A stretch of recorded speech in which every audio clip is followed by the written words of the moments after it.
nuestro país está en una grave crisis sanitaria. No hay camas UCI, no hay camas hospitalarias, no hay oxígeno, no hay personal médico. La situación es difícil.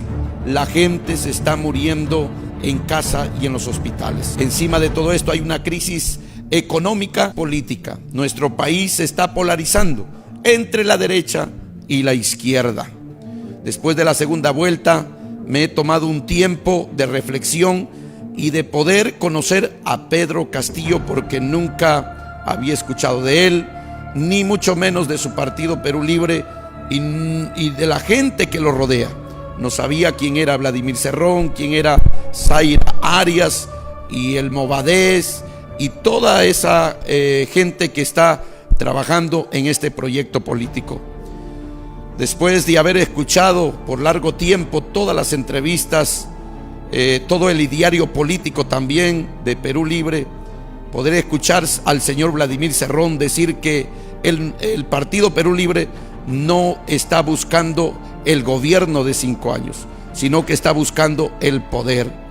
Y tanto el señor Castillo es un hombre de izquierda, marxista, leninista, quieren establecer un gobierno totalitario, quieren establecer el marxismo y el comunismo en esta nación.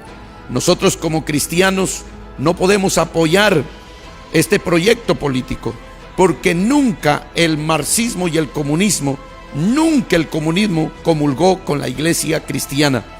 Más bien, la iglesia cristiana fue perseguida, los pastores fueron perseguidos, muchos de ellos muertos, mandados a campos de concentración.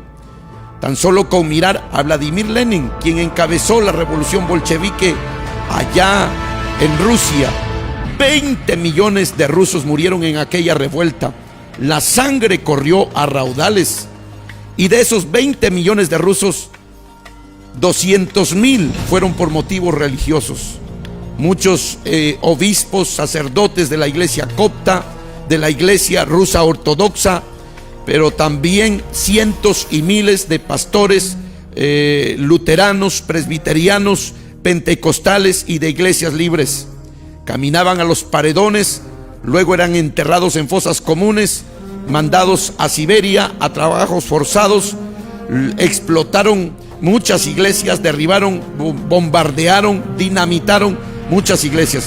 El cristianismo quería ser erradicado por el comunismo en medio de la Unión Soviética. Muchos países comunistas, como los países del bloque del este de Europa, también persiguieron a los cristianos. La sangre de los cristianos corrió a raudales.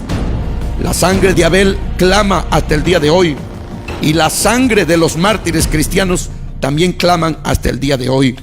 No podemos olvidar lo que sucedió en China en 1966, cuando Mao Zedong, su maestro ideológico de Pedro Castillo y de Vladimir Cerrón y de Perú Libre, hicieron disque la revolución cultural, solo para perseguir a los que se oponían al Partido Comunista Chino, solo para matar a sus enemigos políticos y también para eliminar la religión cual sea de todo China. Murieron muchos, murieron 30 millones de chinos, repito, 30 millones de chinos, de los cuales 3 millones fueron por motivos religiosos.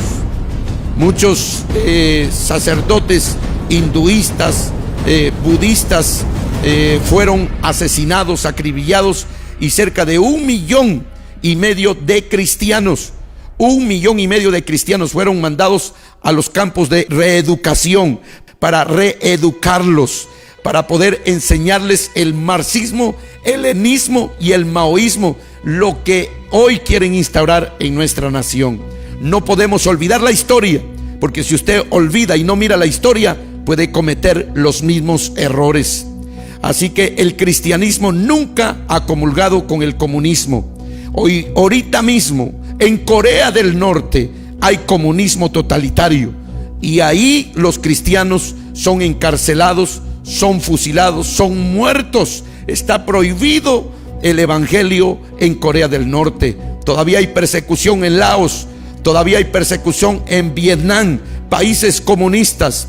En el socialismo todavía también se persiguen los principios y los valores cristianos. No podemos apoyar al comunismo, al marxismo, al leninismo. No podemos apoyar un gobierno totalitario como quieren hacer con Perú Libre en esta nación.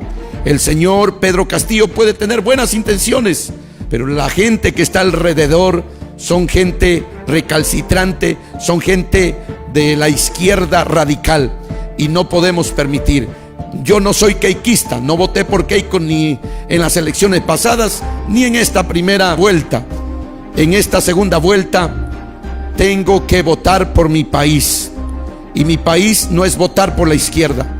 Tengo que votar por el orden democrático que tenemos, por el respeto de la propiedad privada, por la libertad religiosa, la libertad de expresión y muchos derechos que en la izquierda radical son eliminados. Así que los mártires cristianos, la sangre derramada de los mártires cristianos clama hasta el día de hoy, y yo no puedo apoyar, y todo cristiano no debería apoyar estos regímenes totalitarios. No queremos ser Venezuela, no queremos ser Cuba, no queremos ser un país socialista, no debemos ser un país socialista, marxista y leninista. Que Dios te ayude a tomar la mejor decisión. Salvemos nuestra nación. Que Dios tenga misericordia de este país. Bendiciones. No al comunismo, sí a la democracia, sí a la libertad de culto, respeto a la propiedad privada, no a la ideología de género. ¡Que viva Cristo! ¡Que viva el Perú!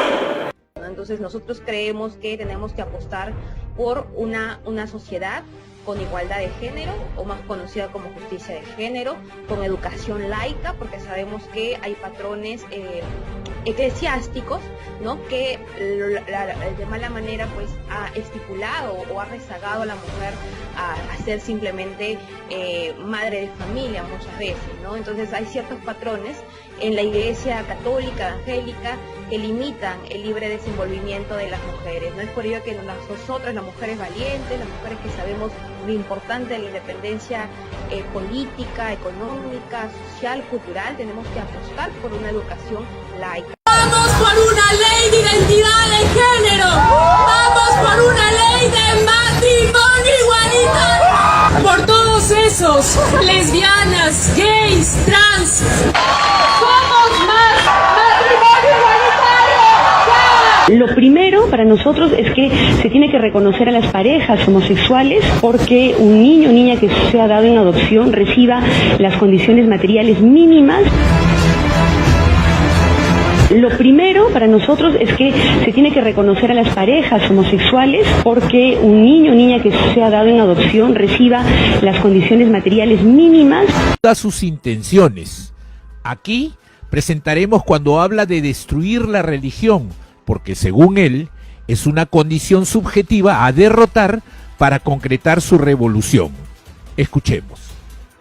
Yanni Mina le dice a Fidel, han pasado 3 décadas de la muerte de Ernesto Guevara y su pensamiento sigue latiendo. Ernesto Guevara es la imagen más venerada después de Jesucristo. Actualmente es cierto que hace falta consolidar condiciones subjetivas. También existen las condiciones objetivas. La misma pandemia es una cuestión objetiva para hacer una revolución. Pero crear las condiciones subjetivas no es tan fácil. Uno de ellos es la religión. Luchar contra la religión o contra la tradición católica y otras no es un trabajo sencillo. Luchar contra el monopolio de los medios de comunicación es algo también monstruoso. Y luchar contra la educación oficial que impone el Estado.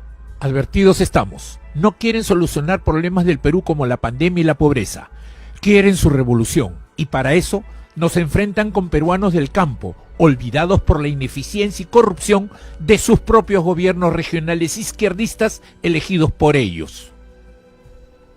De acuerdo cuando plantea Jan el tema del poder como elemento estratégico final de toda revolución o de todo acto revolucionario, que muchas veces no son lo mismo. Puede haber un acto revolucionario, pero eso no significa hacer una revolución. Un acto revolucionario puede ser ganar un gobierno, Pero eso no es una revolución, eso no es la toma del poder. Evo Morales ganó el gobierno, pero no ganó el poder, ¿no?